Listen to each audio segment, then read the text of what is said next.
Hello दोस्तों, बिहार समाचार में आप सभी का स्वागत है। दोस्तों, आज के इस वीडियो में बिहार के तमाम बड़ी खबरें जो आपके लिए जरूरी है उसे देखेंगे। तो फटाफट से आप सभी इस वीडियो को एक प्यारा लाइक जरूर कर दे और आप बिहार के किस जिले में रहते हैं साथ ही हमें नीचे कमेंट करके जरूर बताएं। साथ ही आपके मन में अगर कोई भी सवाल हो तो आप हमें नीचे कमेंट करके जरूर पूछें। पहली खबर, एक बार फिर बढ़ी कोरोना की रफ्तार। बिहार में कुल 44 मरीज मिले, पटना में सबसे ज्यादा 27 लोग संक्रमित। जी हां, बिहार में कोरोना की रफ्तार बढ़ रही है। पिछले 24 घंटे के भीतर बिहार में कोरोना के कुल 44 नए मामले सामने आए हैं। पटना में सबसे ज्यादा 27 नए केस मिले हैं। आपको बता दें कि प्रदेश में कोरोना के एक्टिव केसेस 100 पार हो गए हैं। कोरोना के बढ़ते मरीजों को देख स्वास्थ्य विभाग एक्शन में आ गई है। स्वास्थ्य विभाग की टीम जांच करने में जुटी हुई है। आखिर अचानक से इतने मरीज कहां से आ गए हैं, अब यह पता लगाया जा रहा है कि संक्रमित होने वाले लोग किस इलाके के हैं। बिहार में आपदा से गाय और भैंस की मौत पर अब मिलेंगे 30,000 मुआवजा। मछुआरों को भी मिलेगी सहायता राशि। जी हां, बिहार में आपदा के समय पशुओं और पशुपालकों को किसी तरह की परेशानी न हो, इसके लिए सरकार ने मानक संचालन प्रक्रिया जारी कर दी है। बाढ़ पीड़ित गाय भैंस को 6 किलो चारा और सहायता मानदेय के रूप में 70 रुपये प्रतिदिन मिलेंगे। छोटे पशुओं के लिए 3 किलो चारा और 35 रुपये की मदद की जाएगी। भेड़ बकरी के लिए 1 किलो चारा का वितरण किया जाएगा। पशुओं की मौत पर मुआवजा को लेकर भी अनुदान की दर की सूची सभी जिलों को भेज दी गई है। दुधारू पशु जैसे गाय भैंस की मौत पर 30,000 रुपये मिलेंगे। एक परिवार को 3 पशुओं के लिए मुआवजा मिलेगा। साथ ही सरकार बाढ़ आदि आपदाओं में मछुआरों को होने वाले नुकसान की भी भरपाई करेगी। नाव को आंशिक नुकसान पहुँचता हो तो मरम्मत के लिए 40 रुपये, पूरी तरह से क्षतिग्रस्त नाव के लिए 96 रुपये दिए जाएंगे। यदि जाल पूरी तरह नष्ट हो जाती है तो 26 रुपये का अनुदान मिलेगा। थोड़े नुकसान पर 21 रुपये का प्रावधान है। वहीं मत्स्य बीज फार्म के लिए 82 रुपये प्रति हेक्टेयर इनपुट सब्सिडी दी जाएगी। मछली फार्म पुनर्स्थापन व मरम्मत के लिए 12,200 प्रति हेक्टेयर अनुदान का प्रावधान है।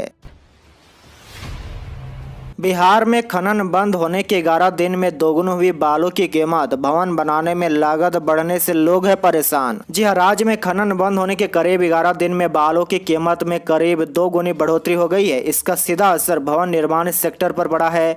खासकर निजी भवनों के निर्माण की लागत बढ़ने से लोग परेशान है। यह स्थिति बालू खनन फिर से शुरू नहीं होने तक बने रहने की संभावना है। दूसरी तरफ खान एवं भूतत्व विभाग ने राज्य में 16 करोड़ CFT बालू की भंडारण का दावा किया है और इसे खपत के अनुसार दिसंबर 2022 तक के लिए पर्याप्त बताया है। फिलहाल सुप्रीम कोर्ट के निर्देश और NGT के गाइडलाइन के अनुसार सितंबर तक बालू खनन बंद रहेगा। नई जिला सर्वेक्षण रिपोर्ट के आधार पर इस सभी नदी घाटों के नए सिरे से बंदोबस्ती होने के बाद नए बंदोबस्तीदारों अब बालू का खनन शुरू करेंगे। काउंसलिंग को लेकर प्रारंभिक शिक्षकों का नया शेड्यूल जारी। 1, 2 और 4 जुलाई को होगी काउंसलिंग। जी हाँ, प्रारंभिक शिक्षकों की काउंसलिंग जहां जहां नहीं हो पाए थे वहां के लिए शिक्षा विभाग ने काउंसलिंग की तिथि जारी कर दी है। प्रारंभिक शिक्षकों का नया शेड्यूल जारी किया गया है। अब 1, 2 और 4 जुलाई को काउंसलिंग होगी। साथ ही अगले चरण की नियुक्ति के लिए गणना का कार्य प्रगति पर है। बता दें कि कई नियोजन इकाइयों में विभिन्न कारणों से औपबंधिक मेगा सूची प्रकाशित नहीं किए जाने, अंतिम मेगा सूची प्रकाशित नहीं किए जाने, नियोजन इकाई के सचिव अध्यक्ष के अनुपस्थित रहने या सहयोग करने के कारण या काउंसलिंग पूर्ण रूपेण अथवा आंशिक रूप से रद्द होने के कारण काउंसलिंग की सफल प्रक्रिया पूर्ण नहीं की जा सकी थी। विभागीय स्तर पर इसकी समीक्षा की गई, जिसके बाद यह निर्णय लिए गए कि ऐसे नियोजन इकाइयों में जहां काउंसलिंग की सफल प्रक्रिया पूरी नहीं हो सकी है उन नियोजन इकाइयों में काउंसलिंग कराया जाएगा और चयन की प्रक्रिया को पूरा किया जाएगा।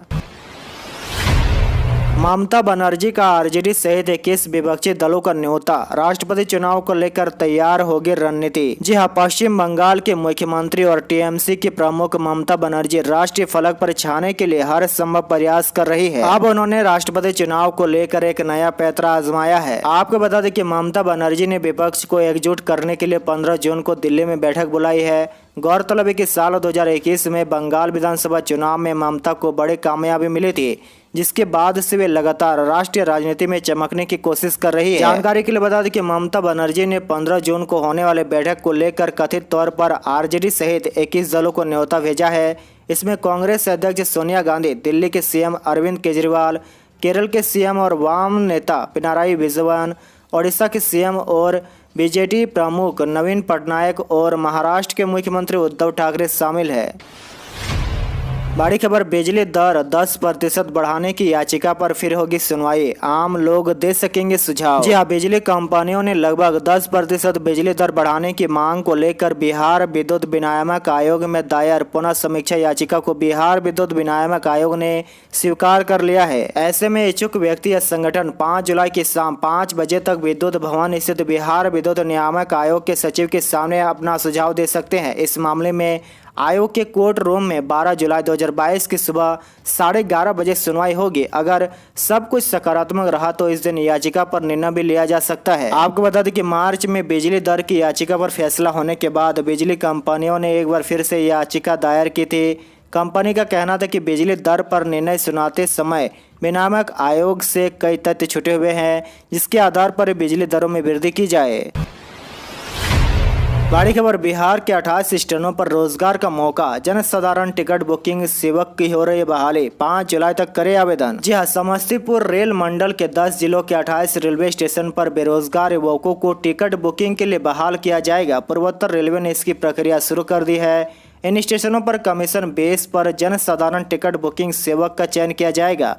चयनित अभ्यर्थियों को रेल मंडल ने चिन्हित स्टेशनों पर साधारण टिकट काटने का अधिकार दिया जाएगा।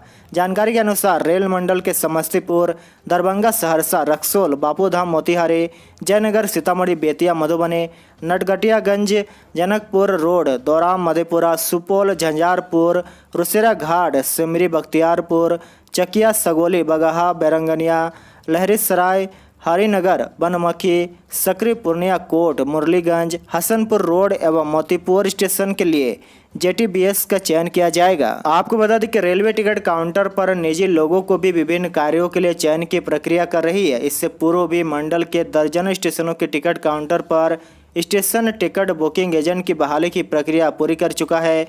रेल मंडल में JTBS के चयनित अभ्यर्थियों के कार्यकाल की अवधि मात्र 3 वर्षों की ही होगी। रेल मंडल के चयनित 28 स्टेशनों पर JTBS के चयन के लिए आवेदन की प्रक्रिया शुरू कर दी गई है। वही आवेदन पत्र के लिए 500 रुपये प्रति अभ्यर्थियों के लिए शुल्क निर्धारित किया गया है।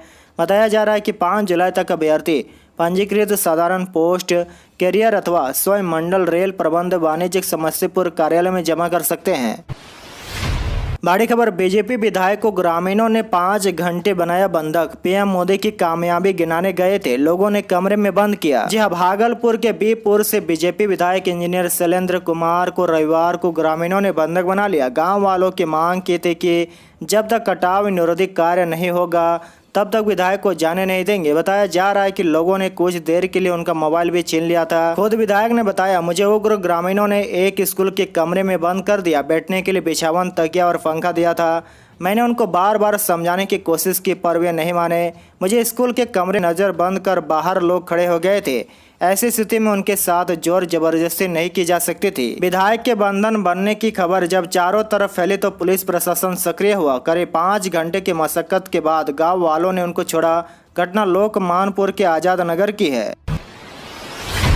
राजगीर जूस सफारी का ऑनलाइन टिकट शुरू, 1 दिन पहले करवा सकते हैं बुक। अभी रोज 400 टिकट की है व्यवस्था। जी हाँ, अंतर्राष्ट्रीय पर्यटन स्थल राजगीर स्थित जूस सफारी के टिकट की ऑनलाइन बुकिंग का शुभारंभ रविवार से कर दिया गया है। फिलहाल ट्रायल के तौर पर 40% ऑनलाइन टिकटिंग की व्यवस्था की गई है। पर्यटक ऑनलाइन टिकट की बुकिंग वेबसाइट राजगीर जूस सफारी.बिहार.गवर्नमेंट.इन पर जाकर कर सकते हैं। अभी तक 1000 की संख्या में ऑफलाइन टिकटिंग किया जा रहा था। अब ऑनलाइन टिकटिंग में 400 की व्यवस्था की गई है। इसके सफल होने के बाद वाइल्ड लाइफ जूस सफारी में 100% ऑनलाइन टिकट की सुविधा बहाल कर दी जाएगी। ऑनलाइन टिकटिंग में 100 रुपये की एंट्री टिकट और 150 रुपये के जूस सफारी बस का ऑप्शन दोनों उपलब्ध है। मगर पर्यटक वेबसाइट के केवल एंट्री का टिकट लेकर जूस सफारी पहुंचते हैं तो 150 रुपये के सफारी बस का टिकट काउंटर से ऑफलाइन के तौर पर भी उपलब्ध कराया जाएगा। बड़ी खबर, मंत्री नितिन नवीन पर हुए हमले का आरोपी गिरफ्तार, मोहम्मद अनीस को रांची पुलिस ने दबोचा। जी हाँ, बिहार सरकार के पथ निर्माण मंत्री नितिन नवीन पर शुक्रवार को रांची में जानलेवा हमला हुआ था। रांची पुलिस ने इस मामले में एक आरोपी को गिरफ्तार किया है। गिरफ्तार आरोपी की पहचान सुखदेव नगर थाना क्षेत्र के बाड़ी टोला के निवासी 19 वर्षीय मोहम्मद अनीस के रूप में हुई है। बता दें कि मेन रोड क्षेत्र में उपवर्दियों द्वारा पथराव से कई पुलिसकर्मी समेत अन्य लोग घायल हुए थे। वहीं उपद्रवियों ने अन्य वाहनों को भी निशाना बनाते हुए तोड़फोड़ जाने की थी। इस घटना के बाद पुलिस ने गश्ती बढ़ा दी और लगातार उपद्रवियों की धर पकड़ लगी है।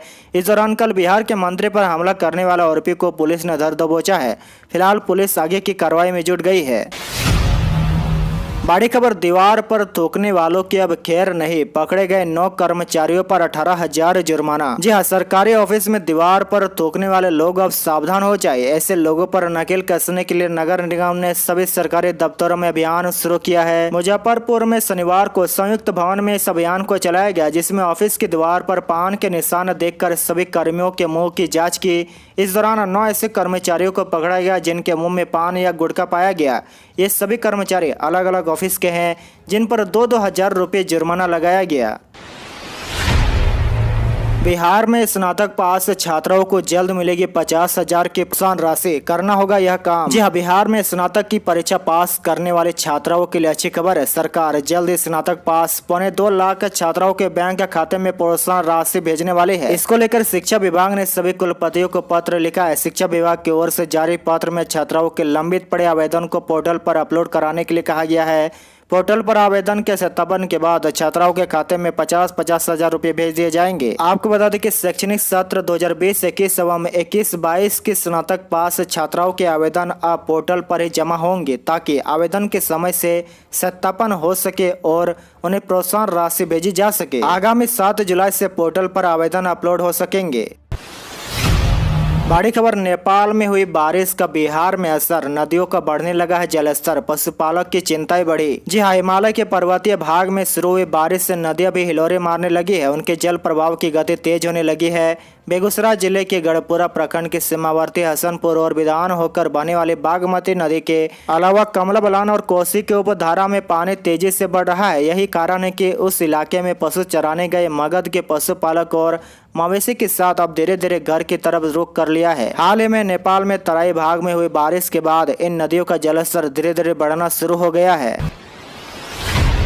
और अंत की बड़ी खबर, नीतीश कुमार नहीं होंगे राष्ट्रपति उम्मीदवार, जेडीयू अध्यक्ष ललन सिंह का बयान। जी हां, देश में राष्ट्रपति चुनाव की घोषणा के बाद बिहार की राजनीति में नीतीश कुमार को लेकर चर्चा तेज हो गई है। अटकलें लगाई जा रही थी कि एनडीए मुख्यमंत्री नीतीश कुमार को राष्ट्रपति उम्मीदवार बना सकती है। इसी बीच जेडीयू के राष्ट्रीय अध्यक्ष राजीव रंजन उर्फ ललन सिंह ने बड़ा बयान दिया है। उन्होंने शनिवार को कहा कि नीतीश कुमार के राष्ट्रपति बनने की कोई इच्छा नहीं है, वे बिहार में रहकर ही जनता की सेवा करेंगे। आज के लिए आपका सवाल बताएं कि बिजली दर में 10% बढ़ाने की याचिका पर क्या सुनवाई होनी चाहिए। इसका जवाब आप हमें नीचे कमेंट करके जरूर बताएं।